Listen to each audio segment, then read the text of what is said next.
I'm Alun and I have the pleasure of working at Cocoa Amore.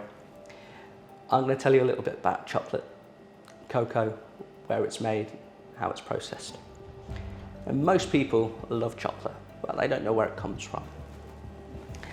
Cocoa starts its life growing in a beautiful coloured pod, a little like this, and it would grow on something similar to an apple tree. And it grows in the tropics, a little area that we like to call the cocoa belt, which is 20 degrees north and south of the equator, right around the middle of the planet. When the cocoa is ripe, the farmers will take the machetes and they'll chop the pod right open, and inside you'll find some of the cocoa beans covered in the fruit, which is fleshy, pulpy, and tastes a little bit like lychees. The inside would be removed, collected, and left to ferment in the sun. Whilst this is happening, it was also drying out and losing some of its moisture content. It takes about 7 days at that stage, and then it's taken into Hessian sacks and put into warehouses to further reduce the weight.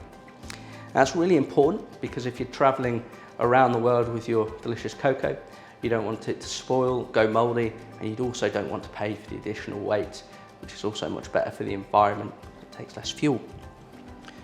The cocoa will arrive like this, in dried form, in various countries around Europe, and then it will be processed further by roasting it, a little like coffee. It starts off, coffee would start off as a green bean without too much flavour, and it's roasted and the flavour starts to improve as chemical reactions happen.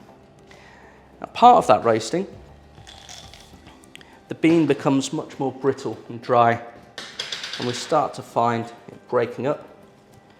We find the shell components and we find the cocoa nibs.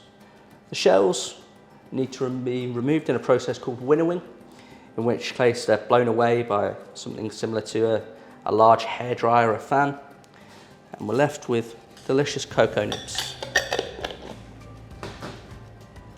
The cocoa nibs are now ready to be stored, eaten as a lovely snack, or popped on top of your porridge. When we're ready to make our chocolate, we can grind this down in what we call a mélangeur, which is like a giant pestle and mortar. After several days of grinding, we have a very smooth cocoa paste, which is made up of cocoa butter and cocoa powder. At that point, we can add various different flavourings. We can add sugar, which is a seasoning, and we can also add vanilla if we want to, which helps balance out the flavours. Not everybody uses that. If we wanted to make a milk chocolate, we could also add dried powdered milk. It's never a glass and a half full of fresh milk.